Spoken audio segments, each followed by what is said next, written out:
Hola, ¿qué tal? Muy buenas noches, soy Paulina Mercado. En Tres en Libertad, Sergio Sarmiento nos lleva por la ruta literaria que el escritor Julio Cortázar recorre en su libro Rayuela. Conoce el significado de El Club de la Serpiente y su relación con el jazz.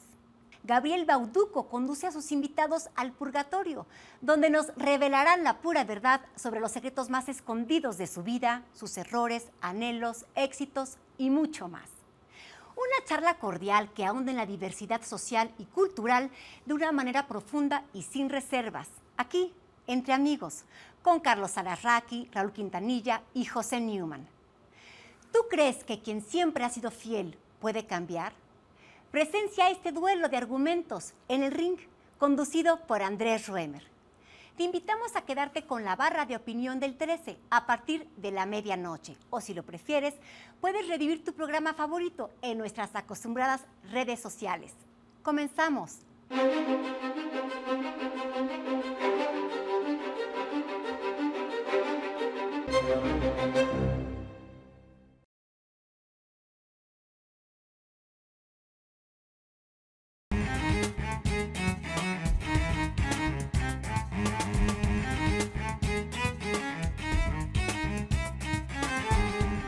La maga no sabía que mis besos eran como ojos que empezaban a abrirse más allá de ella y que yo andaba como salido, volcado en otra figura del mundo, piloto vertiginoso en una proa negra que cortaba el agua del tiempo y la negaba.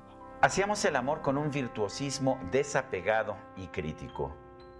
La descripción que Julio Cortázar hace de la maga, este personaje tan misterioso, este personaje tan sensual de su novela Rayuela, nos ha llenado de magia a varias generaciones de lectores. De hecho, Cortázar nos ofrece una narración que parece un laberinto, una narración que no parece tener principio ni fin. Uno puede leer su Rayuela, de hecho, de dos formas distintas. Como cualquier novela, empezando por el principio y siguiendo los capítulos hasta llegar al final, o en un orden alternativo en que los capítulos están salteados. ¿Y sabe usted lo más sorprendente? Es que en este caso, la novela parece tener un significado distinto. Cortázar nos describe una relación amorosa que es a un mismo tiempo de intensidad y de alejamiento, que es una relación vulgar y al mismo tiempo sutil y enaltecida.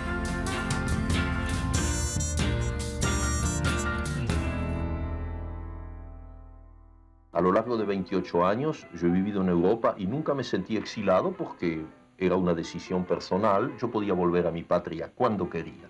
Desde hace 5 años no puedo volver. Desde hace 5 años soy un exilado como todos los demás.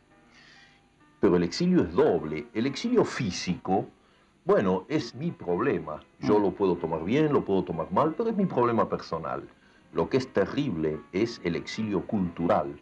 El hecho de que la Junta de Videla en la Argentina haya prohibido la publicación de mi último libro de cuentos, porque en ese libro había 2 cuentos que les molestaban, eso significa un exilio cultural. ¿Cómo podía yo sospechar, escribe, que aquello que parecía tan mentira era tan verdadero? Julio Cortázar estaría cumpliendo 100 años de edad este 26 de agosto. Nació en un suburbio de Bruselas, producto del turismo y la diplomacia, como él mismo dijo, poco después de estallar la Primera Guerra Mundial. Murió en París, ciudad en la que vivió buena parte de su vida adulta. A pesar de eso, su obra es fundamentalmente argentina. Como argentino fue su temperamento. En 1981, cuando ya se encontraba cerca de él la muerte, que lo alcanzó en 1984, se hizo ciudadano francés, pero por una razón muy argentina, en protesta por la dictadura militar que asfixiaba su país. El padre de Cortázar era diplomático, por eso Julio nació en Bélgica y por eso viajó los primeros años de su vida. La familia, sin embargo, se estableció en Banfield, en el Gran Buenos Aires, cuando Julio era todavía un niño. Cortázar fue maestro normalista y después empezó a estudiar filosofía en la Universidad de Buenos Aires. Abandonó los estudios para trabajar como docente y pronto empezó a escribir y a publicar. Se convirtió también en traductor del inglés y el francés al español y fue considerado, de hecho, uno de los mejores traductores de su generación. Cortázar abandonó Buenos Aires en 1951. La razón era su oposición al gobierno de Juan Domingo Perón. Se estableció en París, donde residiría la mayor parte de su vida. Incluso Rayuela, su obra más importante, se desarrolla en la capital francesa. Durante su vida viajó mucho y sus narraciones son siempre cosmopolitas, pero su lenguaje y la visión que ofrecía nunca dejaron de ser argentinos. Desde el punto de vista de un escritor que además está desde hace mucho tiempo comprometido con esa búsqueda común de los pueblos latinoamericanos por su destino legítimo y auténtico. Es fácil comprobar que en el curso de los últimos 15 años aproximadamente, en América Latina ha habido un despertar de la búsqueda de la identidad nacional, de la liquidación de los viejos modelos, de las viejas influencias, primero Europa, después Estados Unidos y tantas otras más, de nuestro verdadero modo de ser latinoamericano.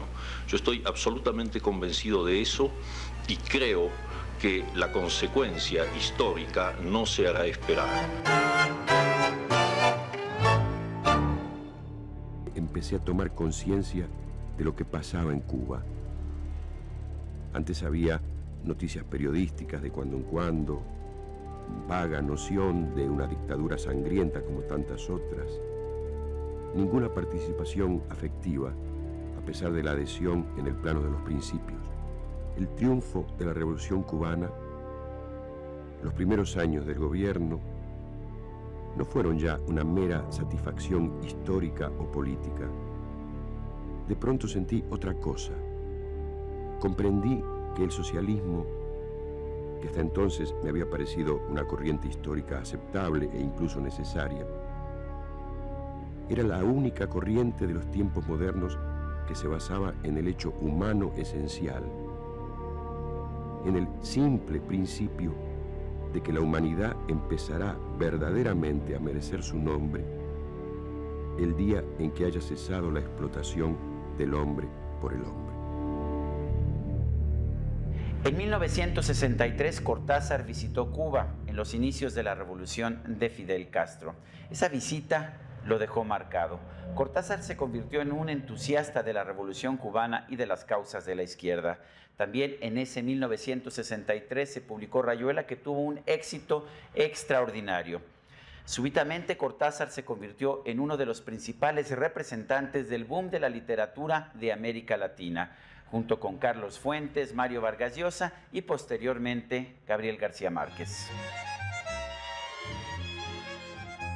Mi obra personal fue hecha en la soledad, fue hecha en la pobreza, fue hecha sin el menor apoyo editorial, y que cuando los editores se despertaron a mis libros, a los libros de Fuentes, a los de García Márquez, a los de Vargas Llosa, se despertaron porque las primeras precarias y difíciles ediciones habían sido bruscamente leídas por un montón de gente que se las pasó de mano en mano, y los editores, que no son tontos y que están ahí para ganar dinero, comprendieron perfectamente que esos escritores había que editarlos.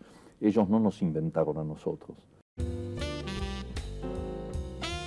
Las narraciones de Cortázar eran obsesivas y brillantes. Ofrecía largos y ondulantes monólogos que parecían nunca tener fin. Horacio Oliveira, el protagonista de Rayuela, es a veces el narrador y se confunde con el propio Cortázar.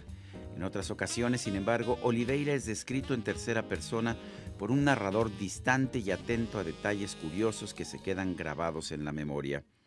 Así, ese narrador externo nos describe un momento de su personaje. No podía dormir. Fumaba mirando la ventana abierta, la buhardilla donde a veces un violinista con joroba estudiaba hasta muy tarde. No hacía calor, pero el cuerpo de la maga le calentaba la pierna y el flanco derecho. Se apartó poco a poco. Pensó que la noche iba a ser larga. A mí se me ocurrió, y sé muy bien que era una cosa difícil, realmente muy, muy difícil, intentar escribir un libro en donde el lector, en vez de leer la novela así consecutivamente, tuviera en primer lugar diferentes opciones, lo cual lo situaba ya casi en un pie de igualdad con el autor, porque el autor también había tomado diferentes opciones al escribir el libro. Ese libro es una tentativa para ir hasta el fondo de un largo camino. Yo pensé, cuando terminé Rayuela, que había escrito un libro de un hombre de mi edad, para lectores de mi edad. Y la gran maravilla fue que ese libro, cuando se publicó en la Argentina y se conoció en toda América Latina, encontró sus lectores en los jóvenes, en quienes yo no había pensado directamente jamás al escribir ese libro.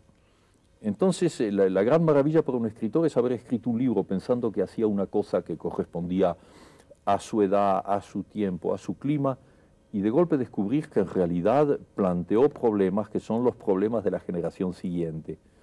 Me parece una recompensa maravillosa y sigue siendo para mí la justificación del libro.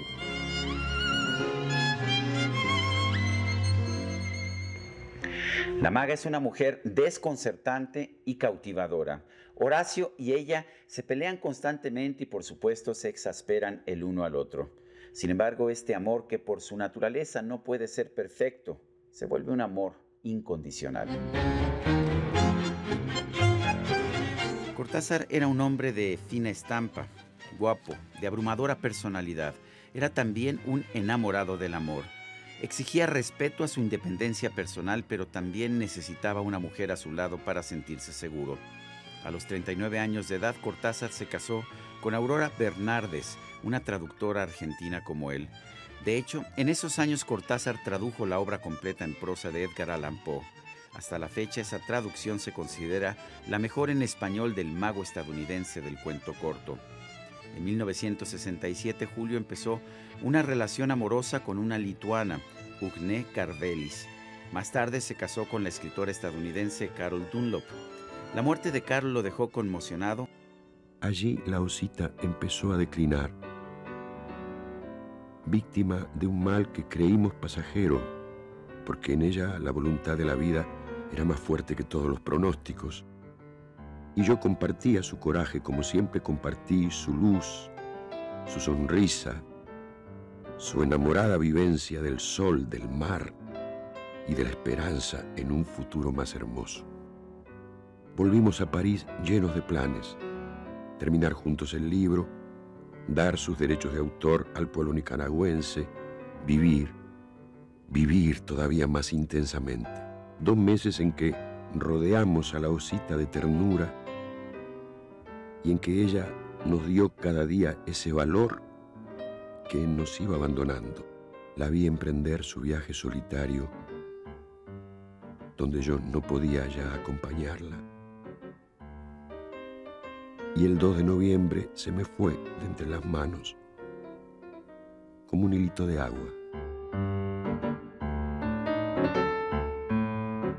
Y en sus últimos años, cuando ya se encontraba enfermo, fue acompañado nuevamente por Aurora, su primera esposa. Ella fue su heredera, tanto en lo económico como en su legado literario.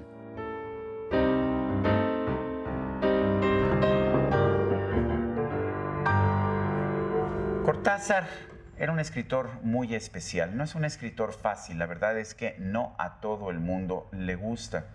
Si uno quiere leer a Cortázar, tiene uno que tener un compromiso con el autor y con sus palabras, un compromiso de leerlo y de entenderlo bien. No se trata de un simple recuento de recuerdos. De hecho, el propio Cortázar nos dice en Rayuela: los recuerdos solo pueden cambiar el pasado menos interesante. Yo soy Sergio Sarmiento y esto es 13 en Libertad.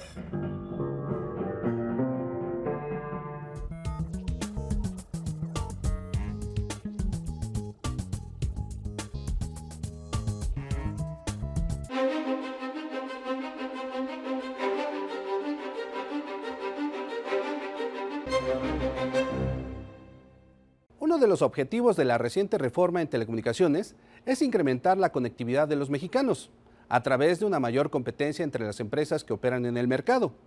Pues si el gobierno federal intenta hacerlo por sus propios medios, tardará mucho. Solo para darle un ejemplo, les recuerdo que hace poco distintas instituciones federales reconocieron que será hasta 2018 cuando todas las escuelas de educación básica del país podrán tener acceso a Internet, pues ahora casi el 67% de las escuelas primarias no cuentan con este servicio. Además, recientemente, la Organización para la Cooperación y Desarrollo Económicos, la OCDE, actualizó sus datos sobre la penetración de la banda ancha móvil entre sus integrantes y confirmó que hasta diciembre de 2013, México es el último país en este indicador al contar solo con 14 usuarios de banda ancha móvil por cada 100 habitantes, cifra que está muy lejos del promedio de la OCDE, que es de 72 usuarios por cada 100 habitantes. Definitivamente nos urge mejorar la conectividad.